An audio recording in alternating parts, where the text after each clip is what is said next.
There was a time where we tried different types of pills, Levitra, Cialis, and of course Viagra, the big one. They were not all that, they didn't do much good. Okay. Because what was going on, quite often, yes, I could have an erection, but then I'd lose it real fast before we could complete the act of sexual encounter. I've tried for a little better than 2 years. I did what they call trimix, which is the injectable directly into the penis. Needle is a insulin needle. Yeah. That little sting when you first put it in. Two problems with it. One was it has to be refrigerated at all times, never frozen. So when you travel, you have a little cold pack. Take a little cold pack. Okay. And then over time, like with a lot of medication, I had to continue to increase the dosage. So Trimix is made of 3 different chemicals. I don't know, you have to go to a compounding pharmacy. And at one point, at the end, I ended up with what was called quad mix. They added a 4th chemical. And that's when we kind of drew the line. And to give you a little background, at that point, we went to see the urologist we were using at the time. And he kind of, I won't say he threw up his hands, but he basically said, that's it. Okay? Well, we are I gotta look around, a sexually active couple. Okay? We're not ready to sit down and clip coupons. So consequently, that wasn't it as far as we were concerned. So we did some research on the internet. We found out about the implants. We contacted the manufacturer, AMS. They supplied us with information, but then also supplied us with physicians, urologists, that is, in the area. And then I was very, very fortunate in that I was visiting, or we were, my dermatologist. Okay. And while I was there, I asked the dermatologist, I said, I've got this list, and we had interviewed two at that point, urologists, and just couldn't get the warm fuzzies going, because you've got to have a little confidence in the person. When you mean interview, you're talking to them about doing the procedure? Right. Yes, and where we would they all just showed us. After the research has been done, you make the decision to go And we would just forward with schedule a the short procedure. appointment with them.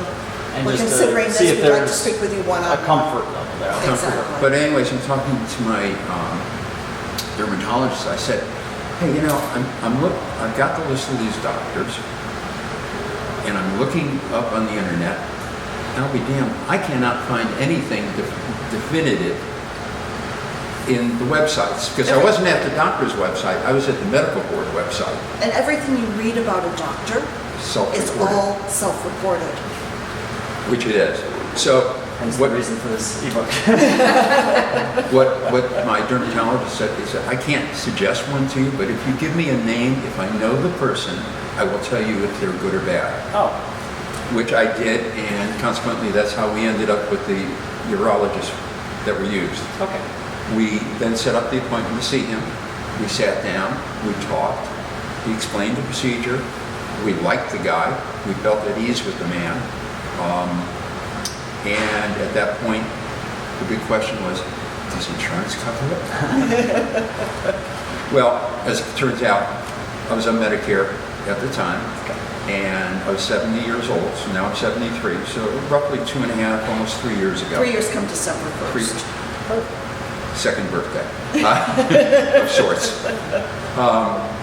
So his office checked, and yeah, they did.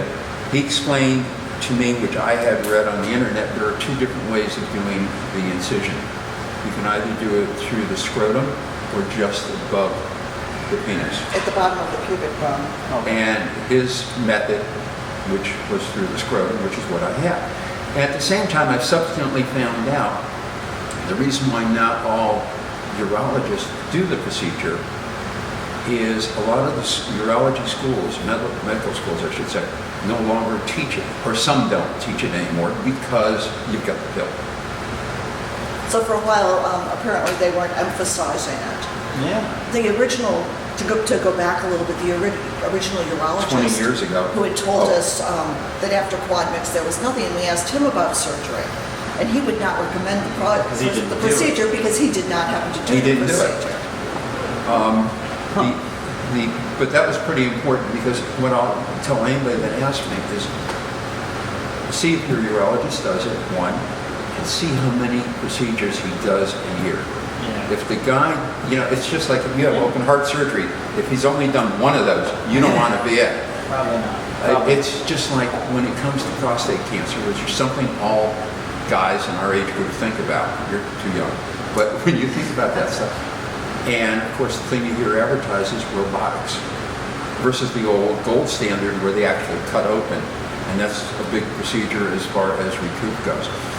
I once attended a seminar, and the urologist was up there talking and about prostate cancer, removal of the prostate.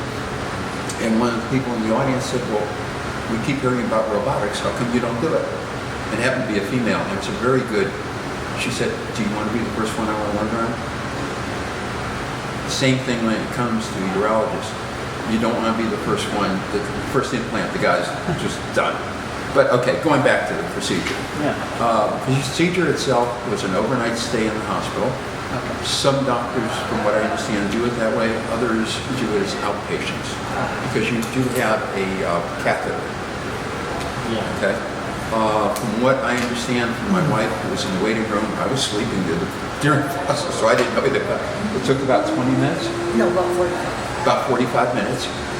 Spent the night in the hospital. I'm sure they gave me pain medicine through the IV. It's one of those things you don't know what they're giving you half the time. Went home the next day, had a prescription for pain pills. I was very, very fortunate. I only had to take one, and I'm sure everybody is different. We have a two-story home. That evening, I walked downstairs and had dinner. Oh. I had to continuously ice it because, of course, you got swelling. Yeah. You've got to get rid of the swelling. Within 2 or 3 days, I guess. I'm just doing everything I normally would do. Okay. Except, Realizing that it is a retired lifestyle, it's not like you had to get up and go to the office or go do manual labor or anything like that. but also realizing that then came the real hard part. No sex for 6 weeks. 6 weeks. That's the reason. Like any surgery, Break any it's more than just having the incision heal. Yeah. There's a lot of internal healing that has to take place. So you've now been given this wonderful new toy, and you don't get to play with it for 6 weeks. You also asked in here, how has it changed my life? Okay. For some people it would, for some people it would not. If you're a person who wants to continue to have an active sexual life, it makes a huge, huge difference because there's a point where you feel as if you're not a whole as a man because you can't sexually satisfy your woman, okay? And I don't know if that's a natural instinct, but I think it might be. Since 3 years or 2.5 years that this has been in, it's made a huge difference. It's made a huge difference in my outlook. I'm whole. I can do anything anybody else wants to do within reason, okay? That makes a big difference. So psychologically, I feel much, much better. And obviously, whenever we want to have a sexual encounter, we can. I don't have to worry about, let me go get a shot, or let me take a pill and let's wait for it. And it's there. It's there as long as we want it to be there.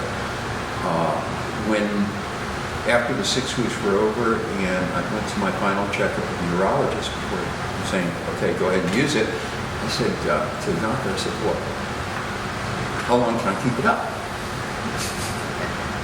His comment was a very good one. I wouldn't leave it up while you go to sleep.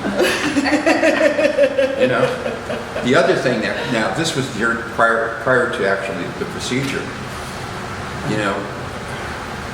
Ladies have, depending on the size of their breast, they can have breast augmentation if they need it, either increase, reduce, whatever it may be. Well, us guys have a similar thing, but we're not talking about our breast, we're talking about the size of our penis. So I asked my urologist, I said, well, can you make it wider, longer? Can't do that. So whatever you got, you're going to end up with. A couple of important facts, and this is important, and being realistic.